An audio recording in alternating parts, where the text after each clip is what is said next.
All right, stretch your legs out straight into Dandasana, staff pose.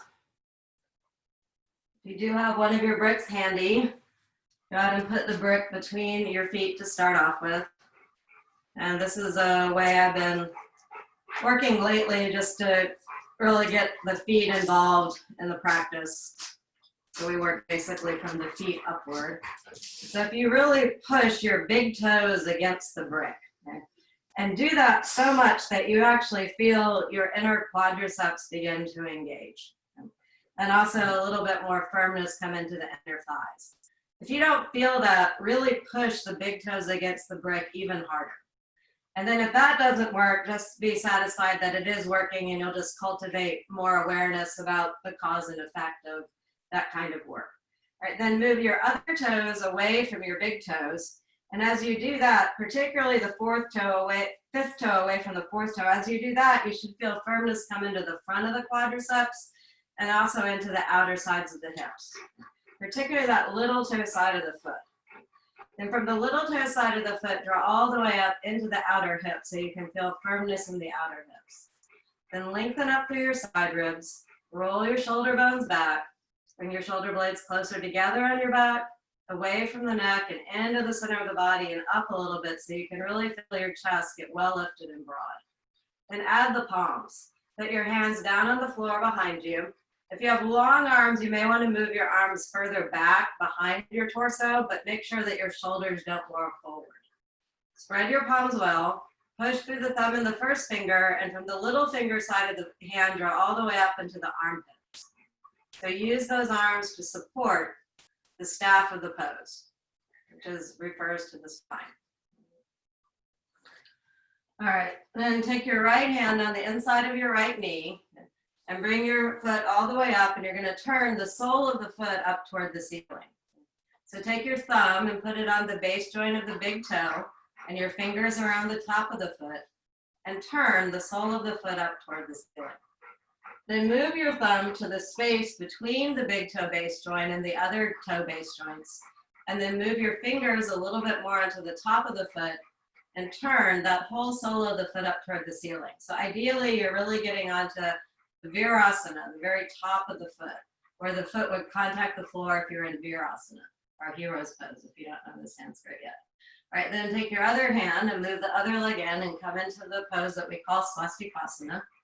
And the difference between Swastikasana and Sukasana is just the two different foot positions, and we'll actually work with both of them today. Okay, so take your thumb, put it on the big toe base joint, and your other fingers on top of the foot, and turn the sole of the foot up toward the ceiling. So you come a little bit more onto the top of the foot. Then move the thumb to the space between the base joints, move your fingers a little bit more onto the foot, and turn even more. So hopefully you really feel yourself coming onto that top part of the foot. Take your hands and move your calf flesh up toward the ceiling, because sometimes it gets stuck and moves downward, but when you move the calf flesh up, that begins to release the groin. Then take your hands and put them on the top of your thigh and turn the thigh from the inside out. So that's external rotation. And you can do that several times, walking down your thigh, and each little movement that you get in terms of a turn will give you more external rotation. You should feel that sitting bone draw in and your groin release, and you should also feel a little bit more firmness come into the outer hip. And that's all from just manual adjustment. It's pretty amazing to me, just by getting the skin and the flesh and the bones more organized, just that has an amazing effect. So you should feel firmness in the outer hips from that happening and some lift coming into the chest. Now, having gotten, like, let's say, the right architecture, okay, or the right shape, let's add actions to improve the shape of the pose, both on the inside and on the outside. So press the tops of your feet down into the floor and lift your ankles up. That's an energetic action. The ankles won't actually leave the floor. But as you do that, you should feel your groin release and your femurs draw in, are really the muscles that surround the femur bone, give the femur more support. That's actually what's happening. All right, then keeping your outer legs firm, lengthen up through your side ribs, roll your shoulder bones back, bring your shoulder blades closer together on your back, away from the neck and into the center of the body and up a little bit so you really feel that chest lift and you feel your collarbones get broad. And then fold your palms together to your heart and close your eyes. There are actions also that you can do with your hands. So move your thumbs to the center of your sternum, push your palms together, and then move with your thumbs and with your forearms, actually lift the rib cage and the sternum up a little bit more. And you should also feel that that makes the trapezius release away from the neck.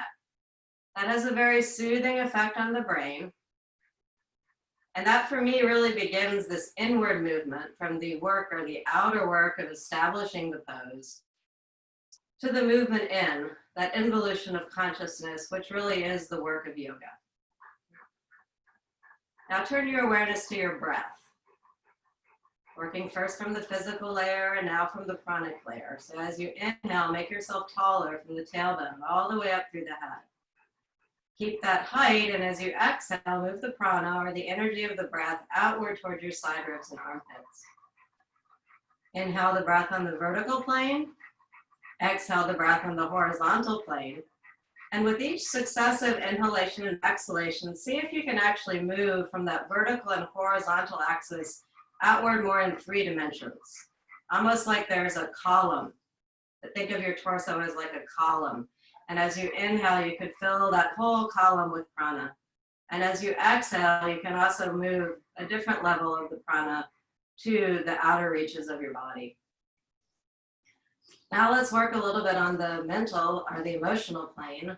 So as you exhale, turn your awareness with each successive exhalation to that inner space. Follow the exhalation with your mind. The exhalation has a very soothing effect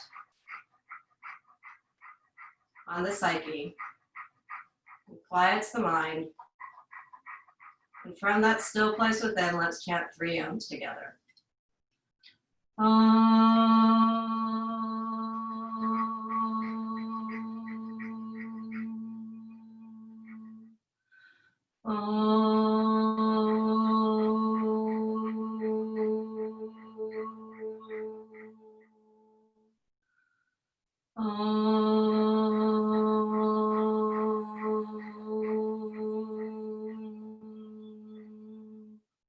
Follow that sound with your mind. Follow the reverberation of the sound with your mind. And from that space, inhale once more. Keeping your chest well lifted and broad, bring your chin down to your chest and your hands down to your thighs with your palms up.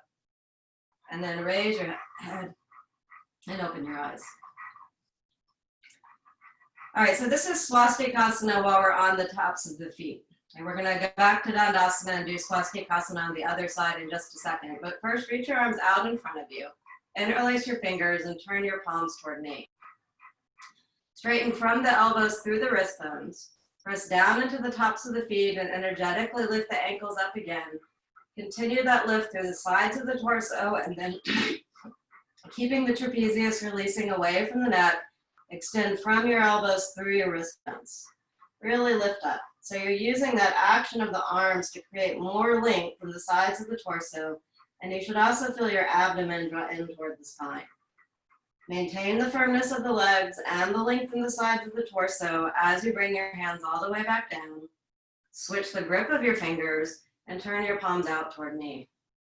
Press down with the feet and up with the ankles so you feel that firmness come into the hips, and then continue that lift upward through the side ribs, upward into the armpits as you lift your hands up above your head. Let the trapezius release. Press your thumbs against each other so you get more rotation in the upper arm from the outer tricep toward the inner tricep, and extend upward through the wrist bones once more. Really feel yourself get taller, or at least longer in the side ribs. Right. And then keep that height as you release your hands and come all the way down. All right, come into Dandasana again, staff pose. Take your brick again, set the brick between the feet, and work with the actions of the feet again. So as you really press the big toes against the brick, and if your toes are shaped such that that really can't happen on their own, it's totally fine to reach down and get your big toes with your fingers and use your fingers to actually help that action.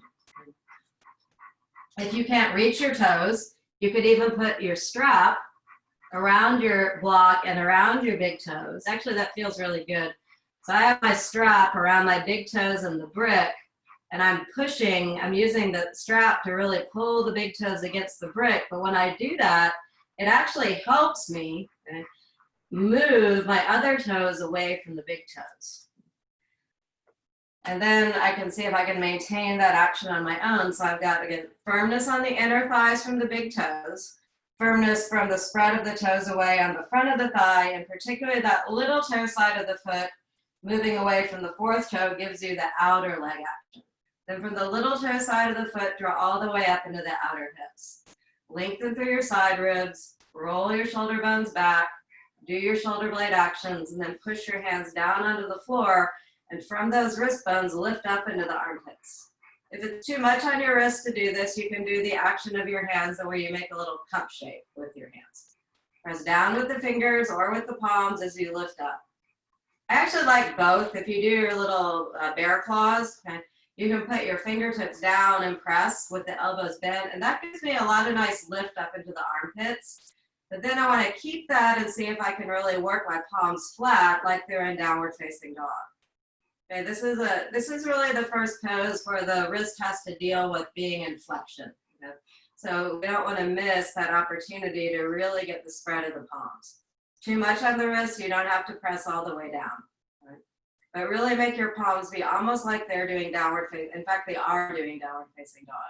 And use that press, of particularly the thumb and the whole palm, to lift up into the armpits. Dandasana. Let's do Sukasana now on the other side. Take your other leg in first. And then when you just have one leg in, it's easier to get that turn of the foot. So thumb on the big toe base joint, fingers on top of the foot, and turn. Then move the thumb to the divot between the base joints. Move your fingers a little bit more away and turn again. So you're coming on to that top Virasana part of the foot. Then bring your other leg in. Same thing. Thumb on the big toe base joint, move your fingers under your foot and turn. And then divot between the base joints, fingers further around and turn. Adjust your calf flesh and adjust your thigh flesh. Even if I don't say to do that in a pose and you feel like, oh, my flesh and my skin don't feel really quite organized. You have completely the ability to take on that work for yourself. All right, now let's do bound thumb pose.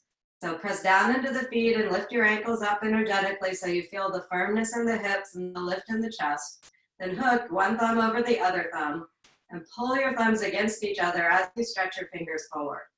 Let your trapezius release away from the neck, and then reach your hands all the way up toward the ceiling, or fingers. Let the trapezius release, pull your thumbs against each other, really wrap the outer tricep around toward the front.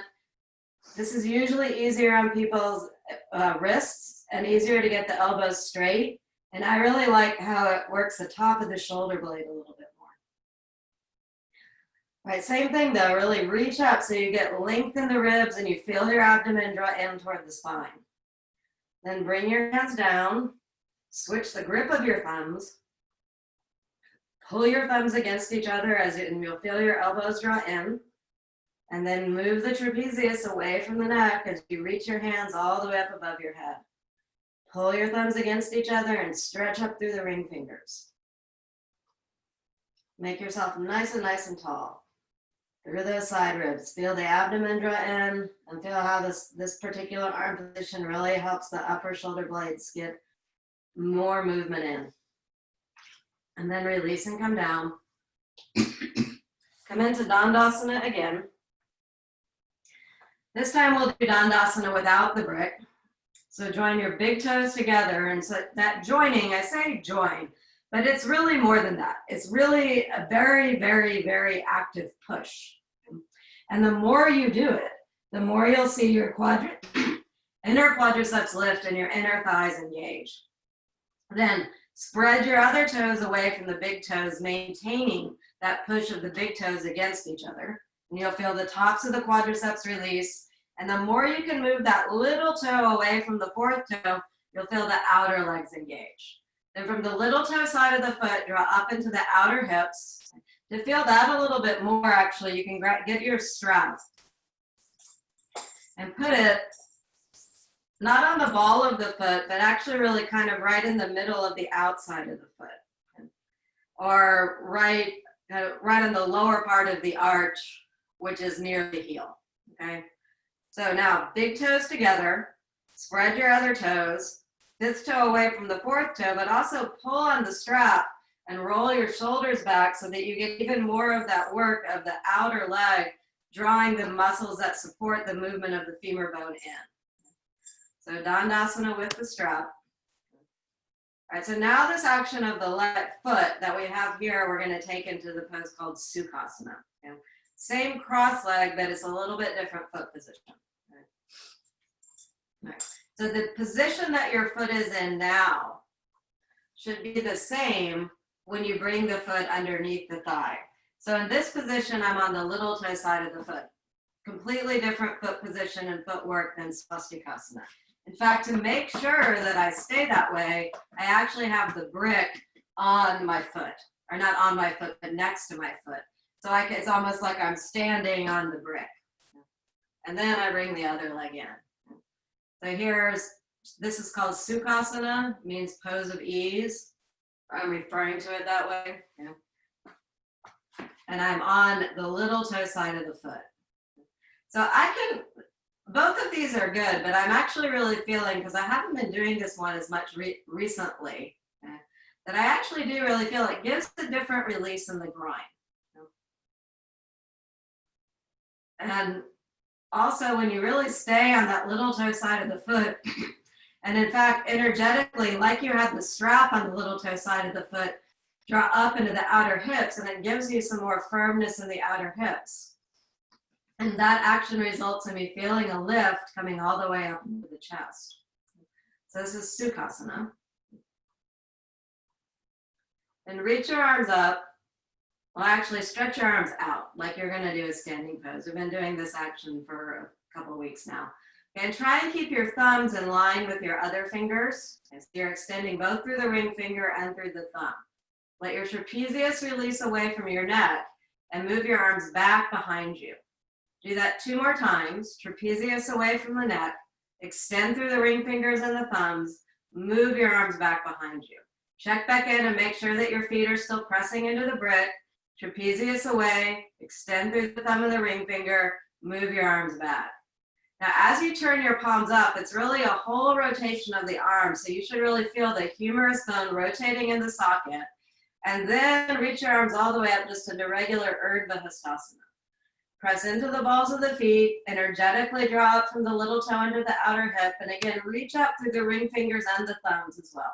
Hastasana in Sukhasana. And then turn your palms down, bring your hands back, try not to sink in the chest, and then stretch your legs out again into Dandasana. Join your big toes, and join means really, really, really, really press the big toes against each other. Spread your other toes away from the big toes. Particularly spread the little toe away from the fourth toe. And like you had the strap, you can even use the strap again. Draw up from the little toe side of the foot into the outer hips. All right, now bring your opposite leg in first. Again, remember for Sukhasana, the foot position stays the same. You don't turn on to the top of the foot. Otherwise, the pose is very much similar. I mean, your legs are still crossed. Well, the foot is out in this one too, a little bit more underneath the knees. In Swastikasana, your feet are more tucked underneath your thighs. But just see if feel whatever sensation you feel. I am definitely feeling a width that is coming into the groin differently than I felt the Swastikasana. Swastikasana, I maybe felt more depth. Right? Here I'm feeling width. Okay? It's not that I feel no depth, particularly when I adjust my thighs. Okay? Then I can feel that same feeling of depth in the groin that I felt in Swastikasana. Keep pressing through your feet, and we'll do the arms out in Hastasana again. Stretch your arms out, move your palms out to the side like you're doing a lateral angle standing pose. Let your trapezius release away from the neck. Extend through the ring finger and through the thumb. Keeping the trapezius releasing, move your arms back. Trapezius down, extend through the ring finger and the thumb, move your arms back. Trapezius down, extend through the ring fingers and the thumbs, move your arms back. Then maintaining this opening in the collarbones, turn your palms up, really feel that rotation in the whole socket, and then reach your arms up. Try to move your arms behind your ears, keeping your elbows straight. Push through the big toes and extend through the ring fingers and the thumbs here as well. And then pull your palms and come all the way back down. And then stretch your legs out into Dandasana again. All right, now we're going to do Badakanasana with those same basically 2 foot positions. And then we'll sit in Virasana, and then we'll stand up and do some standing work. Okay, so take your right hand on the inside of your right knee. Move your knee out to the side and stay on the little toe side of the foot first. Actually, in fact, before you bring the other leg in, let's work with the arms or the hands and see if you can get a little bit more release. So I have my fingers, and I can't really see it on my wall, but my fingers are pointing straight down toward the floor, and they're on my inner thigh. And then I use my hand to externally rotate more. And then I push, so I'm lengthening from the inner groin to the inner knee, but I'm also moving my knee down toward the floor a little bit. And I feel even more length and opening coming right in this crease of the groin and right on the inside of the pelvic bone. Then I try and maintain that as I come back up. Let's do that on the other side. Take your right hand on the inside of your right knee. Move your knee out to the side, and you're on the little toe side of the foot. Externally rotate your thigh. You can also rotate your calf flesh again. And then I lean a little bit away, and I'm both pushing down, but more I'm really trying to lengthen the inner groin. The push of the big toe keeps my femur bone engaged, and that femur bone engaged, I can lean away and get more length in the inner groin. Then I try and maintain that as I come back up to the center. Stretch your leg out into the Dandasana again. All right, now we're going to bring both legs up. Okay, so come into Badakanasana. Bound angle pose. Baddha means bound. Kona is an angle. Okay. A lot of times when I say that in Sanskrit, people think I'm saying bound ankle pose. Okay. And there is a version of the pose where you do hold on to your ankles and roll your shoulders back. Yeah. And I guess we could do that if you want. So actually this is going better than usual. If you are like me and have a long torso, short arms, you may want to actually use your strap around the bottoms of the feet. And you can maybe see that I actually do get a little bit more opening in the groin, in the collarbones, but I get to actually hold on to my ankles. And then when I'm holding onto my ankles, what I'm actually doing is moving the outer ankle toward the inner ankle. And then it makes it actually, keep your thumbs with your other fingers. And it actually makes it a little bit easier for me to really push the big toe, the balls of the feet and the heels against each other. Okay, that action gives you more firmness in the outer hips. And you maybe are feeling that there's some lengthening and release coming into the groin. Now, let your feet turn more toward the Sukasana, so where you're trying to work the top of the foot down toward the floor. I like to lean forward a little bit when I'm doing this stage. And put the thumb on the big toe base joint and turn. Put your thumbs on the divot and turn, and you should feel even more opening and release and width coming into the Badakanasana leg. All right, then sit upright. Keep pressing the little toe side of the foot against the brick as you lengthen from the inner groin to the inner knee. Keep pressing the little toe side of the foot into each other, and you'll feel firmness in the outer hips. And just like you had your hands on your legs, lengthen from the inner groin to the inner knee. So you really get nice length in Badakanasana. And place your hands on the outer knee. Pull your knees together. Stretch your legs out straight into Dandasana. And let's go ahead and sit in Virasana. Now you may need a brick to sit on Virasana, and you may also need a blanket behind your legs. Okay, so sometimes this pose bothers the back of my knee. Okay, so I might need a blanket, but I'm gonna turn around just so you can see how I'm sitting. Okay. All right, so I've got a brick.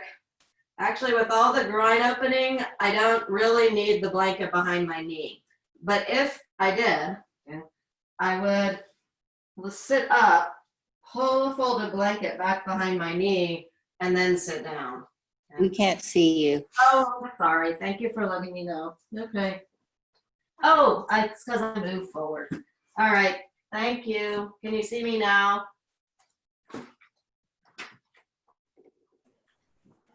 How about now? Yeah, that's much better. Yeah. Thanks. All right. So you see I'm sitting on the brick. And for me, it actually feels fine right now. But if it didn't, like if it bothered my knee, I would take a blanket, put it back behind my knees and sit down, okay? So that's what you need to do. Just find a good place to sit in Virasana. So now, this is what I mean when we were in Swastikasana about coming onto the top of the foot, because now you're really firmly on the top of the foot. But you can reach back and get your toes with your hands and pull the toes backwards so you're even more on the top of the foot. Move your outer ankles toward your inner ankles and you'll feel your femur bones draw in. Lengthen up through your side ribs and roll the shoulder bones back. Bring your shoulder blades closer together on your back, away from the neck and into the center of the body and up a little bit so you really feel your chest get nice and lifted and broad. All right, then reach your right arm up. Take your hand and put it at the root of your humerus bone and turn. Move your hand in the middle of the arm and turn, and right below the elbow and turn. Then bend your elbow and bring your fingertips, if you can, to the outer shoulder blade. Rather than keeping your fingertips near your spine, keep your fingertips near your outer shoulder blade and move your elbow back behind you. So you really feel some nice opening and shoulder blade opening even more into the chest.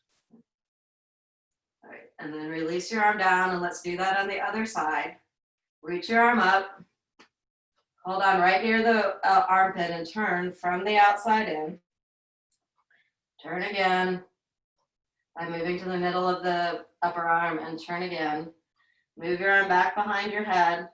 Let your fingers come wherever they come. They kind of come to the middle of the shoulder blade for me, so I have to move the fingertips out to the outer shoulder blade. Keep my hand on my elbow, and then as I walk my fingertips down, I can feel that shoulder blade really move into the chest so that I can feel the more opening in the chest coming. All right, then stretch your arm up, and then release and come down. All right, so we did Dandasana, Swastikasana, Sukhasana, Badakanasana, now Virasana. That's a lot of seated work for today. And we're going to come now into downward facing dog. Okay. You don't have to turn to the side. I'm just turning to the side, so hopefully you can see a little bit better if you want to see. But spread your palms. And this is what I meant about the Dandasana arm. Right? Because when you're in this beginning position, your wrist is straight up and down, but actually when you go into downward facing dog, it's not as much on the wrist as Dandasana is. I mean, maybe it's a little bit more because it's weight bearing in a different kind of sense. So you're gonna press through the palms, keep turning the triceps from the outside in and push back into the heels. And we did a lot of seated work, which opens the groin. So before you do anything more in downward facing dog, can you observe the effect that all of that seated groin work has on your downward facing dog? So I feel a little bit like my groin is releasing. I feel width in my groin. And for me, there's already weight into the back of the heels. But I know I can do more. So I'm gonna, without moving my buttocks forward, I'm gonna come way, way, way up onto the balls of the feet, like I was doing Chaturanga Dandasana with my feet.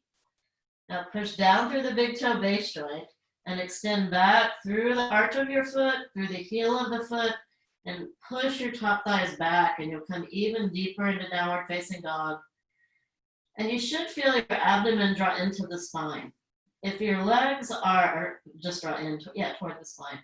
If your arms and your legs are really working fully and you have enough distance between your feet and your hands, automatically you should feel the abdomen draw in. If you feel your abdomen sinking, it may be because your dog is too short, okay, or you're not working your legs and your hands enough or arms enough. Okay. So let the abdomen be a sign or a signpost about your work. Okay. Then walk forward till your feet are right underneath your hips. Place your hands on your pelvic bones. roll your shoulder bones back and come all the way up. All right, and go ahead and stand in Tadasana. I'm gonna say hello to people who, hi Ashwini, good to see you. Hi Sugi, welcome. And who, oh, Pratima, welcome. And Chaya, welcome everyone. All right. And stand in Tadasana, mountain pose. Same work of the feet. So it's really just like a Dandasana foot. You could talk about a Tadasana foot if you wanted to, same thing. So remember I said join the big toes together. And what does join mean? Join means really push them together. And if that doesn't happen, I know that some people's feet kind of grow, I mean not feet, but big toes kind of grow away from each other. You know, you could bend your knees, reach down and hold the big toes with your thumbs, and then try and move the other. It actually feels pretty good to do even if you can get your big toes together. Okay, so I'm leaning down, I have my knees bent a little bit, and then I'm really pushing the big toes toward each other and spreading my other toes away from the big toes. And I'm just gonna see as I stand back up, can I maintain that? And just those actions of the feet gives you some lift of the inner thighs and the quadriceps. And take your hands on the tops of your hips, or not the tops of the buttocks. And what you're gonna do is actually a little bit bend your knees. And when you do that, you should feel that your buttock flesh moves more down toward your heels. Then, can you move, keep that as you straighten your legs. And then come into Tadasana. And just observe how your Tadasana feels after having made those adjustments. Stretch your arms out. Trapezius down, extend through the ring fingers and the thumbs. Move your arms back. Trapezius down, extend through the ring fingers and the thumbs. Arms back. One more time. Trapezius down, ring fingers and thumbs extend. Arms back. And you should feel that that brings your shoulder blades more onto your back. All right, now move your arms back again. And the more you can move your arms back, when you rotate your arms and bring your arms up, it's like you're already set up to do a really nice Namaskar Asana. You know, just like the opening pose and the second pose of the book of Virasana, tree pose. Sometimes if we just do Hastasana and try to join the palms, it's like the head's in the way. But if you do it from that arm back position, making sure you draw your upper abdomen in, then it's like the arms automatically get behind the head, and it's easier to join the palms in Namaskar Asana. And I can really feel that additional lift coming into the chest. It's a lot more free-feeling pose. I think I've been sharing this with you, but also I have a lot, like many people, I have a lot of tightness in my hands. And when I used to do Virasana, I used to do Namaskar Asana, I would cross my thumbs and try and help with my thumbs to get it together. But I've recently said, no, I don't want to do that anymore. So I'm really trying to push this thumb side of my hand into each other. And then I join my thumbs against the fingers. And then really when I do that, I get a much fuller engagement of the whole arm than when I let myself take this little thing that I thought helped, but really doesn't. Okay, so just with your arms in front of you here, really try and work on a nice Namaskar Asana. Let your trapezius release. Keep your arms as straight as you can. It's really like you're pressing the whole palm against each other. And then you can also feel a difference if you let your thumbs go away versus if you let your thumbs join the action of your other fingers. Now extend also through the ring fingers and the thumbs. It's really hard to do, even when you're right here, but when you extend through the ring fingers and the thumbs, you get the tricep to engage a little bit more. All right, so now it's hard to do, but now just do it in regular Namaskar Asana. Okay. Again, I'm trying to put my thumb right in the middle of the sternum and my forearms go along this line of my lower rib cage. And then it's not just to join, right? You really are pushing and pressing, or pressing, however you want to think about it. Okay. Here though, you could actually experiment. I've been taught a lot of different things about this. I mean, in terms of what we're really doing, right here, I've got my thumb and my first finger against each other. I've also been taught that it kind of symbolically goes away like that, but that may just be more for the invocation. For the pose, let's actually work with the palms fully joined. And you may feel as you're really working on joining the thumbs, I can really feel, oh, you know what? My ring finger part of my palm really doesn't want to press. So I'm going to try and press a little bit more as I extend through the ring finger. And then use your thumbs and your forearms to lift the chest up well, and you'll feel your trapezius release away from the neck. There you go. So this is called Namaskar Asana. We do it at the beginning of class, but it's a pose also. All right, now from Namaskar Asana, let's stretch the arms out. Trapezius down, move your arms back. Trapezius down, extend through the ring fingers and thumbs and move your arms back. Rotate the humerus down in the socket as you turn your palms up. And then reach your arms way, way, way back behind you. Try to keep the arms straight and join your palms. Join your palms just like you did when they're out in front of you. And you should really, I can really feel that when I really do that, it helps the trapezius release. It moves my shoulder blades more into my back. And this is a very difficult pose. But yeah, I think it's essential work because it's part of the second pose of the book. Yeah. So I think of Tadasana, you can bring your arms down, is the first pose in the book. Okay. The second pose in the book is Virasana, which we'll work on the balance in just a second. But it must be that this movement here, to the movement of the hands behind the head, I can't even really do it unless I bring my arms back, is key, central. It is something that Mr. Iyengar wants us to work on, if you think of Baddha yoga in that way, from the very beginning. First thing after Tadasana is working to get the arms straight in the overhead plane. And not only straight, but with the palms completely together. So that work of the hands, I'm just increasingly realizing how much it affects the entire shoulder girdle and upper arm and neck, okay, and rest of the body too. Okay, so second pose in the book from the perspective now of the legs. The other thing that we learn in the second pose of the book is how to stand on one leg.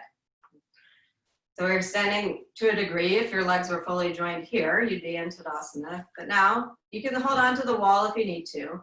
Turn your right leg out. Okay. And here's that external rotation that we worked in the seated position. So also in the second pose of the book, that gives us a clue that this external rotation of the leg is central, is vital to understanding the yoga poses and their effect on us. Okay, now press into your standing pose foot, lift your knee up high.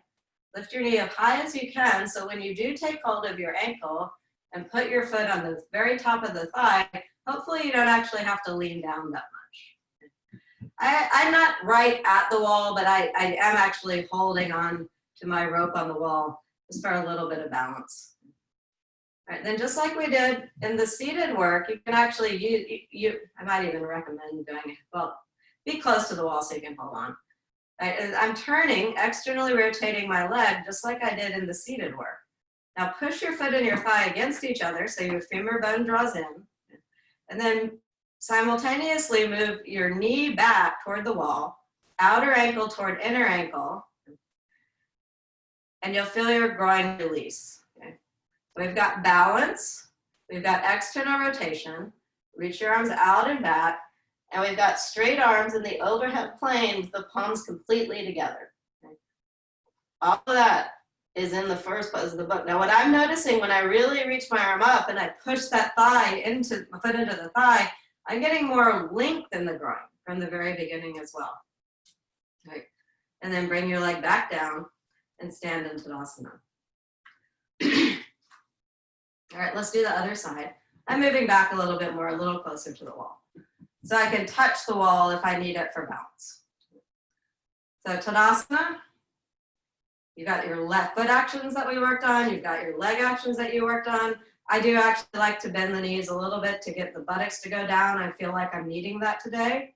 And then I stand back up. And then what are the essential lessons from Tadasana to Virasana? I turn the leg out, external rotation. As I lift the leg up, the second thing that becomes clear is I have to learn to balance. I do that by drawing the hip in. And put the foot at the very top of the thigh. Then I think back to my seated work. Even though the seated poses are kind of after the standing poses in terms of how they're presented in light and yoga, you can use them to make your standing poses better. Okay, so I learned from all of that external rotation sitting that I can actually use my hand to get more external rotation in the leg. I push my foot and my thigh against each other, energetically move the outer ankle toward the inner ankle, and pair that with moving the knee back and the femur bone in. Okay, so balance, external rotation, then add the arms. In Light Yoga, he actually starts in this position and lifts his arms straight up and back. Okay? But I can't get my arms back behind my head as easily as when I do this new arm work approach that I learned, I don't know, probably about a month ago now, and then come into Virasana. Really join the palms. Join the thumb with the other fingers and lift up through the thumb and the ring finger, just like we did in Hasta. And then bring your arm down, and then come back into Virasana and stand in Tadasana. All right, so those are the first two poses in the book. And for the Virasana, are we pushing more towards the outer, like heel part on the thigh? Or I think you had taught once, right? The outer. The outer, you mean on the bent leg put? Yeah, where are we pushing more? Like the outer part? That's a good question. What am I doing right now? When I talk about the outer foot, I'm gonna tell me if you can see my leg. Mm-hmm. Can you see my leg when I bend it now? Yeah? Yes.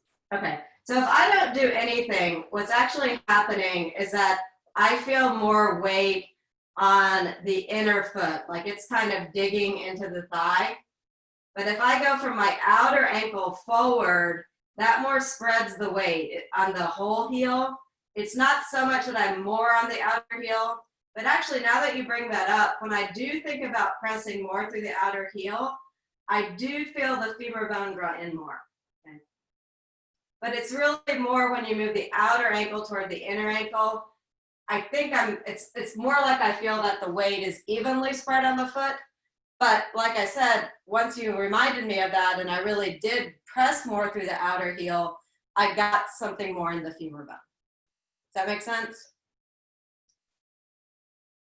Yeah, good question, all of you. And I'm yammering away a lot, I know, in these classes because it's just a different dynamic when I'm not exactly seeing what's in front of me. So thank you for just saying something. And that goes for any of you, just feel free to ask the question or like give me the feedback that, hey, Anne, we really can't see your buttocks or whatever. Okay, so don't worry, it's all good action. Okay, so what's the third picture in the book? It's going toward Trikonasana, but it's actually a pose that in Light Yoga, it didn't have a name. It was just the first stage of Trikonasana. Over the years since Light Yoga was written, way back in 1966, same year of the Super Bowl, same year that I was born, so an auspicious year. Well, it's actually written well before that, but it came out in 1996. Since then, Iyengar yoga has continued to evolve, and then the pose got a name, and it's called Utita Hasta Padasana. So what that looks like, I know most of you know this, but some of you are new to me, or newish to me, is with the legs wide apart. So if you think about, again, the presentation in Light Yoga as progressively teaching you what you need to do to open the body in such a way that it helps you still the fluctuations of the mind and come to dwell in your own true splendor, the next big piece is working with your legs out wide, okay? So already, just without doing anything, when your legs are out wide, you should feel something different is required. Okay? So the first thing that I am noticing is that I get that Badakanasana width in my groin. Okay? And this is without me doing any action in my feet at all, okay? Just by assuming the shape of the pose. The other thing that I noticed, that was good, but the other thing that I noticed is, wow, my buttocks really are wanting to move up more, and I know that that's not optimal. So I want to move my buttocks down to my heels. And that's harder to do for most people when you're in the wide leg apart pose. So you're in your wide leg apart pose. You can use your hands to move your buttocks flush down. Okay, so Utita means extended. Hastas are hands and Padas are feet. Okay, so that's why it's called Utita Hasta Padasana. So let's do what we know to do with our foot actions. So if you have a giant brick between the big toes, okay, you could press your big toes against the brick. Okay? And when you do that, lo and behold, what I actually feel is more engagement coming into the inner thigh. And then spread your other toes away from the big toes. And what do you feel? More action coming into the quadriceps. Particularly spread your fifth toe away from your fourth toe and you'll feel your outer femurs draw in. And then from the little toe side of the foot, draw all the way up into the outer hips. So you get those hips to be firm. The firmer the hips are, now I'm feeling, wow, I'm getting more release in the groin. Now add your arms. So this is really the third arm position. Okay. First arm position is Tadasana. Second arm position is Namaskar Asana. Third arm position is Hastasana. Keep your legs engaged. Now we know more about Hastasana, so you can release your trapezius, stretch your arms out through the ring fingers and the thumbs, and then move your arms back a little bit. Now for the lateral angle poses, you don't move your arms way back behind your spine. They're just kind of even with the torso. If you wanted to go back up into Hastasana, that would be another thing, and then you can move your arms back. Namaskar Asana, sorry. All right, and then stand back in Tadasana. And observe the effect of that wide leg apart pose on your Tadasana. Okay, so that wide leg apart pose gives you more opening in the front groin and also more firmness in the outer hips.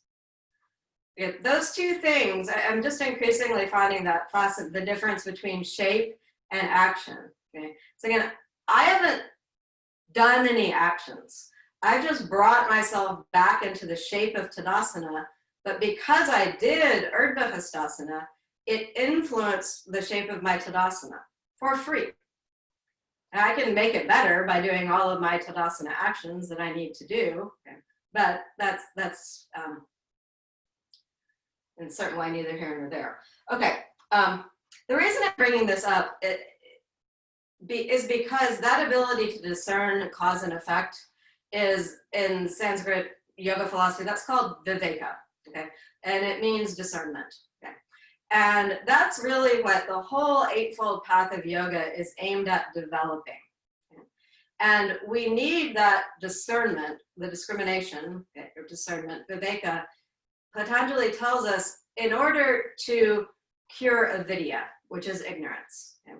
So if we have discrimination, we can stomp on the demon of ignorance, just like the Shiva statue is stomping on the demon of ignorance there. Okay, and that is what is the breeding ground of all of the other kleshas. Okay?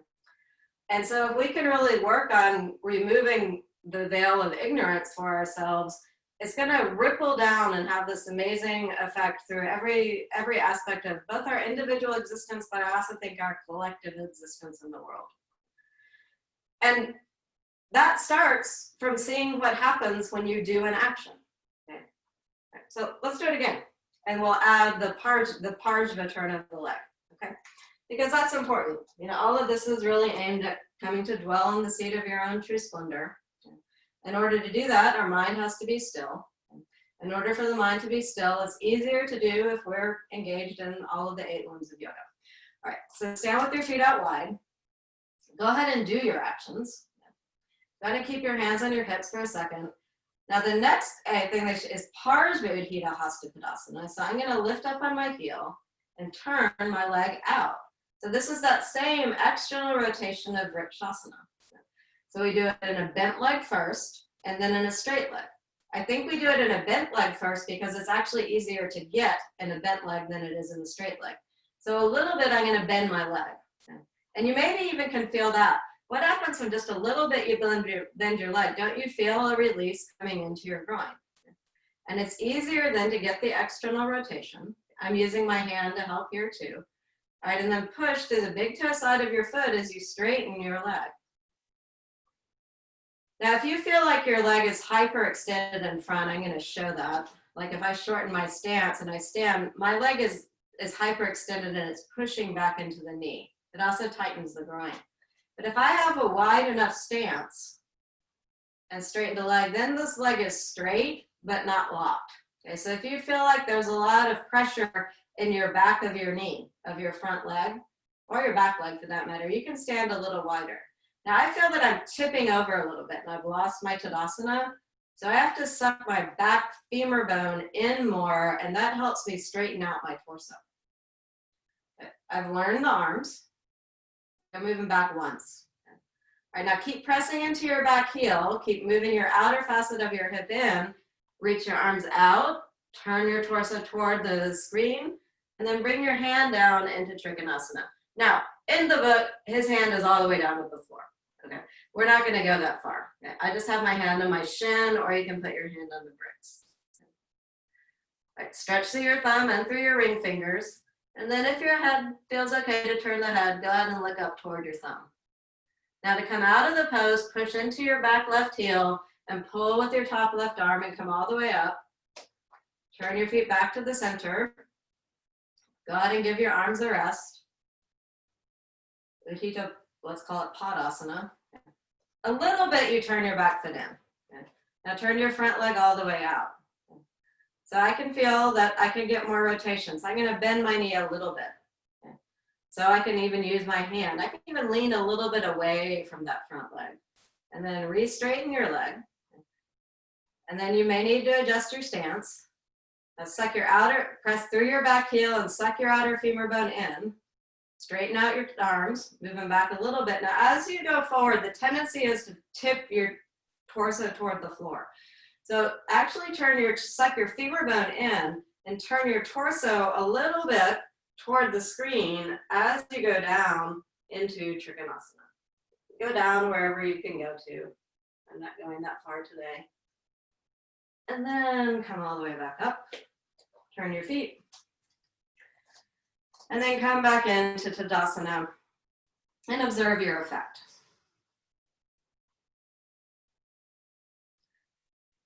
I feel that the Trikonasana increased the opening in my front groin and increased the firmness in my outer hips. It also gave me a little bit more lift in the chest, but where I'm really feeling the sensation is more in the leg. So, when you're practicing or you're taking a class, if you can start making that kind of inquiry for yourself, how the poses interrelate with each other, it'll just take you to a whole different, deeper level of practice. And to me, it becomes actually, obviously I like yoga, but working on that level of cause and effect has actually made it even more interesting to me.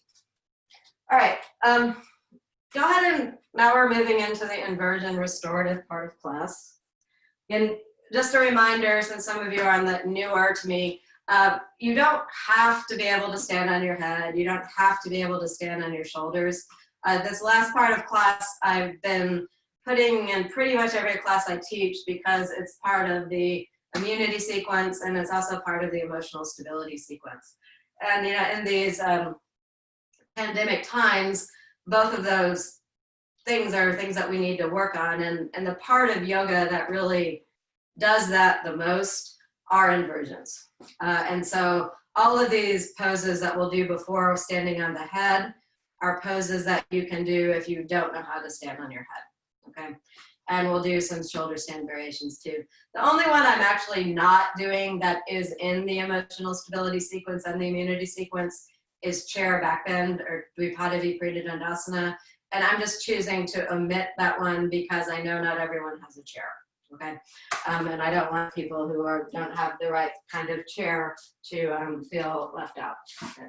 But that said, on your own, if you're ever practicing these sequences on your own and you have a chair, you should add that one in because it's very, very important. Okay. All right, but the first one is Uttanasana. And so you're going to stand with your feet about hip width apart for this one. Okay. The classic pose, the feet are together. Okay. But we want the feet a little bit wider. It's a little bit, you can usually stay in the pose longer and it takes the hamstrings out of the game. But you do all of your foot actions You're going to put a brick down on the floor and bring your head, if you can, down to the brick. My lower back has been bothering me a bit lately, and so that doesn't actually feel like I'm quite ready to do that right now. I will be soon. So I don't need this much height, but I needed more than my brick. Okay, so you could raise the height up. Okay. Actually, that's too much height for me because it felt like my head was getting stuck back into my spine, and I want the opposite thing to happen.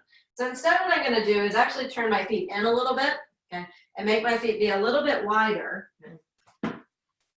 Oh, yeah. Okay, and now when I did that, now my head can come to the brick more readily. Can you see me? Yes, okay, you can. All right.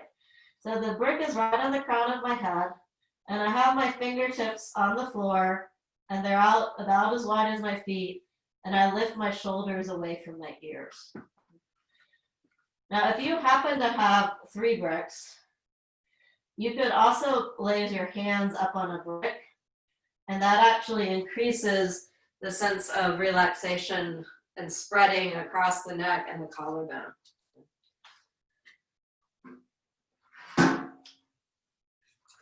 I have 3 bricks, but one of them is wood, and when I put, you can, I'll try and see it. Let me show this to you so you can kind of see the difference. Okay, so here's my brick. You can come up and watch for a second. Okay. And all of this may sound very picky, okay, but it really does make a difference. I'll try and move the thing even closer so you can see. All right, there you go. There I am. Okay.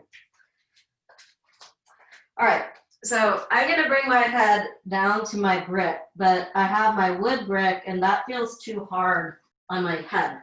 Okay. So I'm actually going to take a little bit of blanket and put it on my head. That's probably not too much to see. But what I really want you to see is if I have my hands down here and I lift up, it works. My shoulders lift up.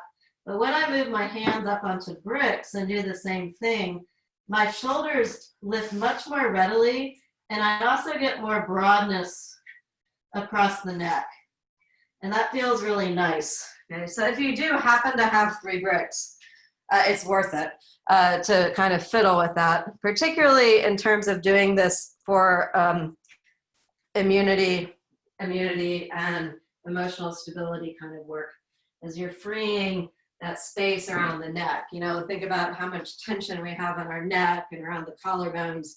And so anything that you can do to make that area softer is going to relax the tension in the brain.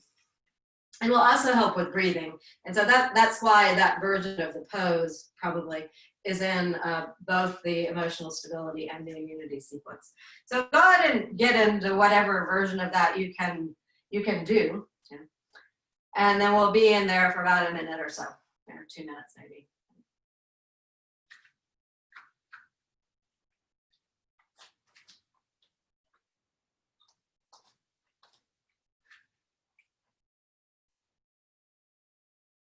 Now you're still working your quadriceps, you're still turning your thighs in, you're still lengthening through the spine. You may feel after you stay in the pose for a little while that you can maybe move your feet in a little bit, okay? Or that you can get down a little bit, get rid of the blanket or get rid of the blocks. Or not get rid of the blocks, but like lower a block, something like that. Because as you stay there, just the weight of the upper body helps the torso lengthen. All right, then place your hands on your hips, roll your shoulder bones back, and come all the way up. And I'm not going to say anything, but I just want you to be in Tadasana and observe whatever you observe about the effect of Uttanasana on your Tadasana.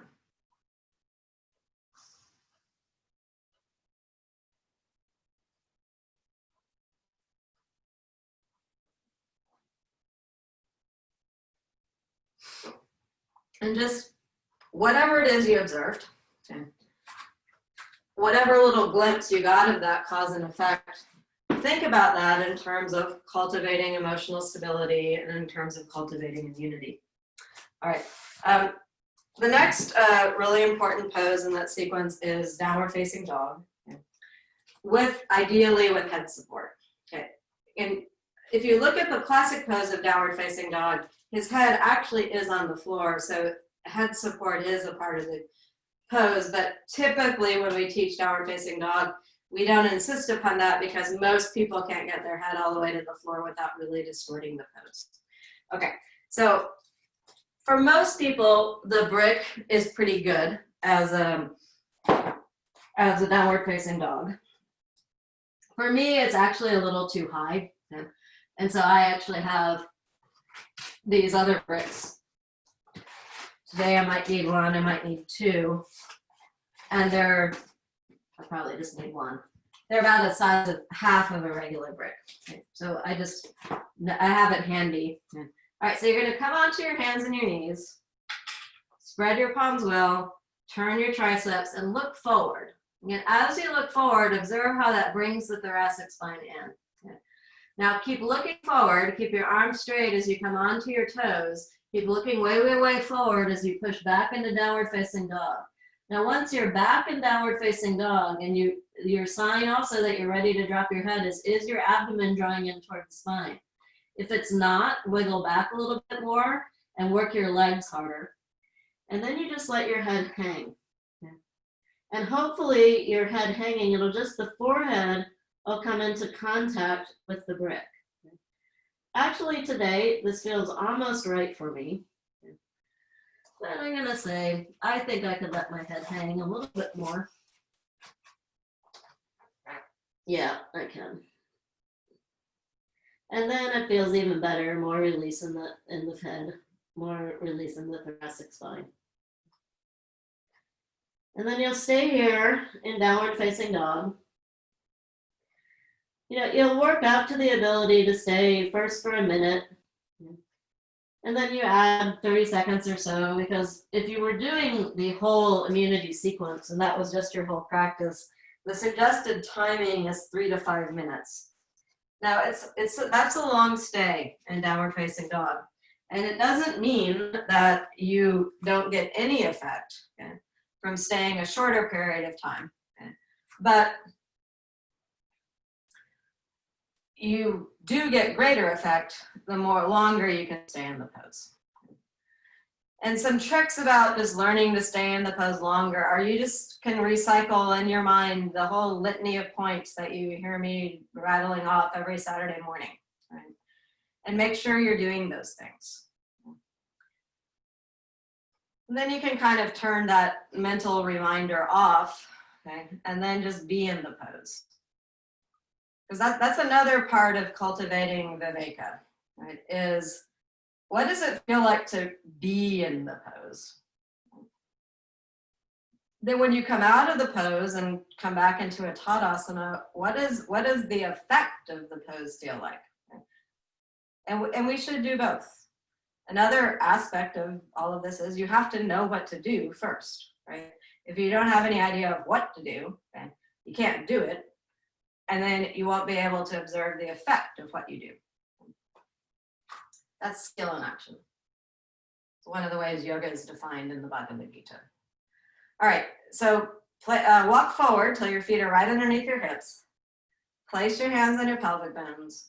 Roll your shoulder bones back and come all the way up. And again, stand in Tadasana. I'm going to be quiet for 10 seconds to give you the opportunity to observe what is the effect of head-supported downward facing dog on your Tadasana. Particularly look at the brain.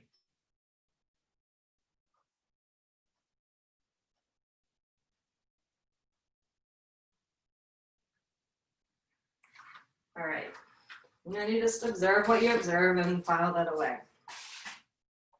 All right. The third pose that's in both of these sequences or is important to do is Prasarita Tanasanas. It's extended wide apart foot pose. And go ahead and get your 2 bricks if you have them. If you don't, it's okay.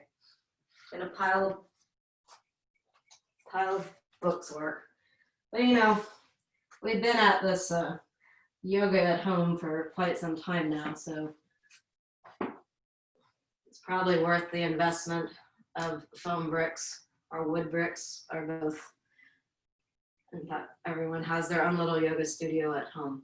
Okay, so Prasarita Tanasanas, like the feet are wide apart, which we worked on already. So do all of those same things. Okay? Spread your toes, quadriceps, inner thighs, buttocks down. Now place your hands on your hips. Roll the shoulders back and do your shoulder blade actions as you look up toward the ceiling, and you'll feel yourself get longer in the front of the body. Now keeping your thighs strong, keeping the sides of the torso long, fold forward and bring your hands down to the floor with your hands right underneath your shoulders. The arms are just basically like Dandasana here. Now, I can get to the floor quite easily. If you don't get to the floor, what you do is you raise the floor with bricks. Now, this is another interesting thing for me. Okay? I can get to the floor just fine. Okay? And so from that perspective, I don't need the bricks. But when I let myself take the bricks and do the same pose, I feel much more depth and width and freedom in my groin. And I feel an increased ability to lengthen from the pubis all the way up through the sternum. So even though I don't need them, there is a nice benefit that I get when I go ahead and take them. Then having taken them, I'm going to see if I can maintain the freedom that the bricks gave me as I bring my hands back down to the floor. And I can a little bit. Stage 2 with the hands, bring your fingers back if you can, all the way in line with your feet, but still keep the arms straight and look straight ahead. Now this is a lot on the wrist. Okay? And it prepares the arms for doing some fancy arm balances down the road. Okay? It's also just good for the hands. Okay? Then go ahead and fold forward if you can and bring your head down to the floor. Again, if your head doesn't touch the floor, you just put some bricks underneath your head. And you'll stay here in Prasarita Tanasanas. There's some other arm versions that you can work with, but we're kind of nearing the end of class, and I don't want to spend as much time in Prasarita Tanasanas as we might normally.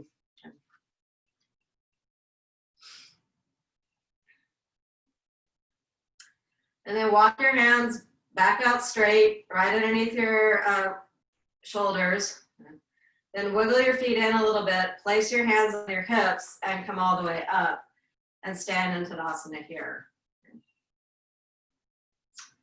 So we don't actually have time today to do headstand, but if you were to do, well, I guess we can do a short one.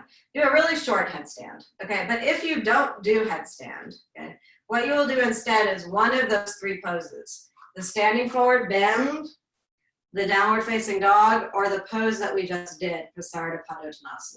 Okay, it's going to be a short headstand because we've only got 5 minutes left. So it'll just be up for like a minute, minute and a half. You can use the wall if you want to use the wall. You can do headstand prep if you know that one. If you don't, again, if you don't do headstand, Uttanasana, downward facing dog, Prasarita Tanasanas.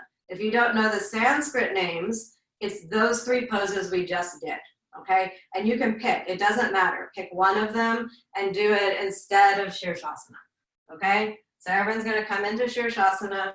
I will take a quick look at your Shirshasanas if you have it set up right.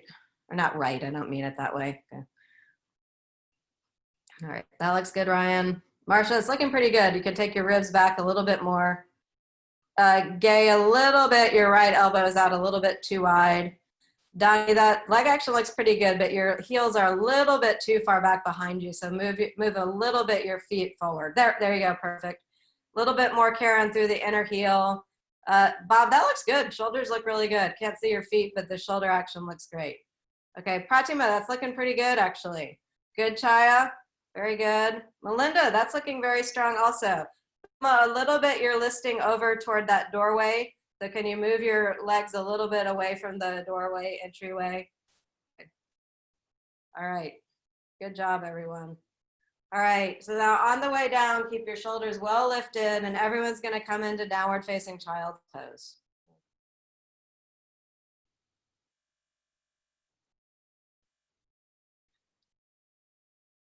All right, then you're gonna come, roll over. We don't have a, it's not that we don't have time, I just spent the time doing something else today than coming into the immunity sequence. But what else I want you quickly to get a little taste of the Sarvangasana feeling. So you're gonna bring the sacrum up on your brick up on the sacrum. Okay. You'll tuck your shoulders underneath you. That gives you what's called Jalandhara Bandha. And just close your eyes and you should really feel this nice softness coming into the brain. And we'll stay there for a little while, just like a minute. And you'll come up onto your toes and lower your buttocks down, and then you'll come into Shavasana, okay? So Brick Bandha is a very quick little glimpse into the joys of Sarvangasana. Right.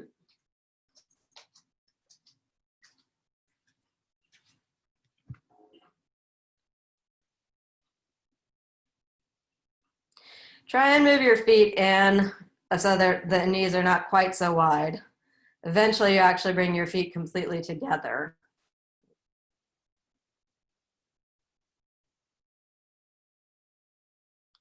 All right, and then if you haven't come into Shavasana yet, go ahead and do so. So you're going to come up onto your toes, release your brick, and then lower your buttocks down. And your chest should feel nice and lifted. Make sure that your buttocks are moving toward your feet. And then just go ahead and come into Shavasana.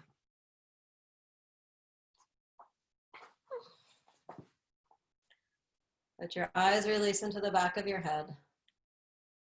Let your tongue release away from the roof of your mouth. And clench your jaw. Let the back of the throat release. Let the sides of the throat release. Let the base of the throat release. Let your ears draw inward. Completely relax the features of your face. Become quiet within. Globally, also, a good practice to develop is, how does the practice overall that you did today affect your Shavasana?